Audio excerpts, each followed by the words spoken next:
হঠাৎ করে মমতা বন্দ্যোপাধ্যায় ডিএর ঘোষণা কেন করলেন? কর্মচারী ইউনিয়নের যিনি প্রধান ভাস্কর ঘোষ বলছেন এটা কর্মচারী ইউনিয়নদের জয়। কেউ বলছেন যে মুয়াজ্জিম ভাতা এবং ইমাম ভাতা ঘোষণা করতে হয়েছে, ফলে ইমাম ভাতা মুয়াজ্জিম ভাতা ঘোষণা যেহেতু করতে হয়েছে, সুতরাং মুয়াজ্জিম ভাতা এবং ইমাম ভাতা দেওয়ার ফলে আবার ভোটের মেরুকরণ হবে, হিন্দু ভোটের পোলারাইজেশন হবে।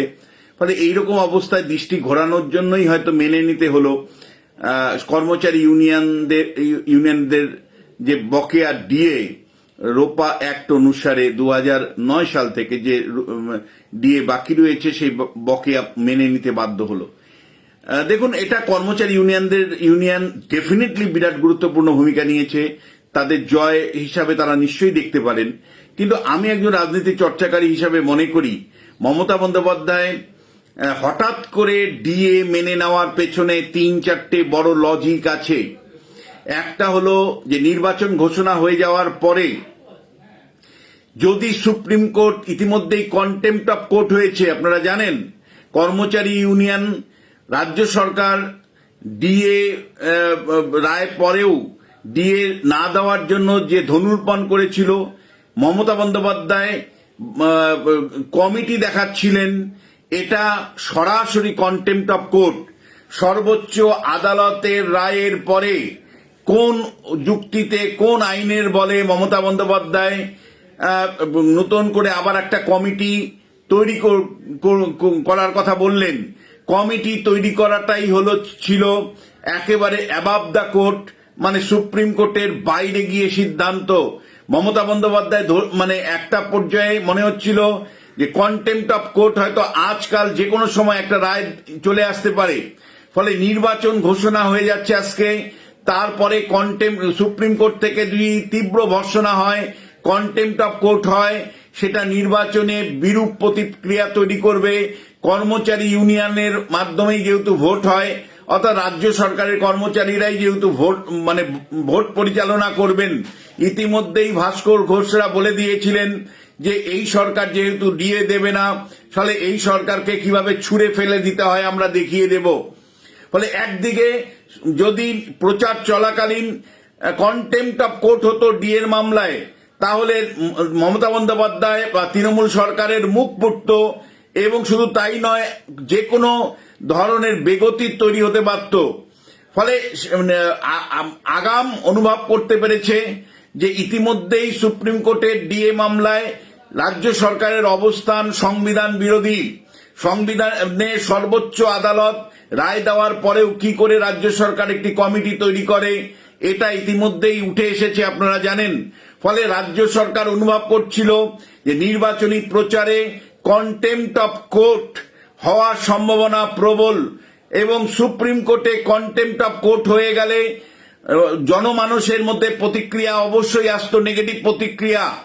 দ্বিতীয় যে বিষয়টা, যে এই রাজ্য সরকারের কর্মচারীরাই যেহেতু ভোট পরিচালনা করে, ফলে এই রাজ্য সরকারের কর্মচারীরা যদি হাতে না থাকে, শেষ পর্যন্ত বুথ স্তরে রুখে দাঁড়ায়, তাহলে তার প্রভাব অবশ্যই পড়তে পারে। এই ভাবনা থেকেই কিন্তু মানে কার্যত বলা যায় তিনি মেনে নিতে বাধ্য হলেন। গুরুত্বপূর্ণ বিষয় যে রাজ্য সরকার যে সময় এইটা মেনে নিলেন, তার আগের দিনই কিন্তু আমরা লক্ষ্য করলাম যে একটা বড় ধরনের সভা বিজেপির তরফ থেকে করা হয়েছে।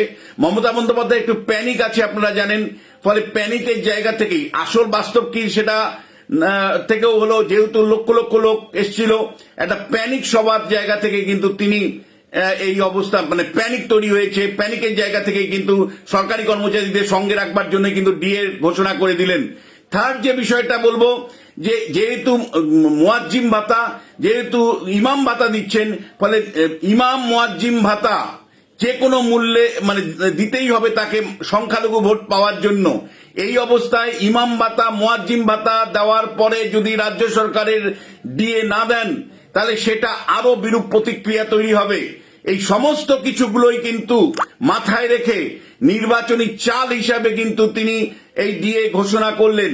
ডি এর মডালিটি না বেরোলে, অর্থাৎ কিভাবে সরকার দিয়ে দিবে, 25% কনটেক্সটের দিয়ে কয় মাসে দিবে, কখন দেবে, কবে দেবে, এই মডালিটি গুলো কিন্তু ভীষণ ভীষণ গুরুত্বপূর্ণ। এবং এই মডালিটি গুলো না দেখে আপনারা কিন্তু কোনো মানে ইতিবাচক জায়গা নেতিবাচক জায়গায় কোনো জায়গায় পৌঁছলে ভুল করবেন। যে কিভাবে সরকার একবার জিতে গেলে তখন কিন্তু গল্পটা আলাদা হতে পারে। ফলে ঘর পড়া গরু সিঁদুরে মেঘ দেখলে ভয় পাচ্ছি। ফলে যতক্ষণ পর্যন্ত রাজ্য সরকারের অর্ডারটা কিভাবে আসে সেটা না দেখি, ততক্ষণ পর্যন্ত কোনোটাই না চালে যেমন বিশ্বাস নেই, তেমনি এটা যতক্ষণ অর্ডার না আসে ততক্ষণ বিশ্বাস নেই। তারপরে 25% দিলেই হবে না, বাকি 75% ডিএ তিনি কিভাবে দেবেন।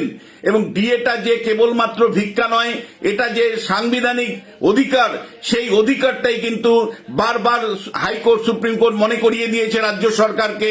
ফলে রাজ্য সরকারের দৃষ্টিভঙ্গি পরিবর্তন হবে কিনা, রাজ্য সরকার মমতা বন্দ্যোপাধ্যায় সরকারি কর্মচারীদের কুকুরের মতন ঘেউ ঘেউ করতে না বলার যে বার্তা দিয়েছিলেন, সেই রকম বার্তা আগামী দিনেও জারি থাকে কিনা সেটা গুরুত্বপূর্ণ।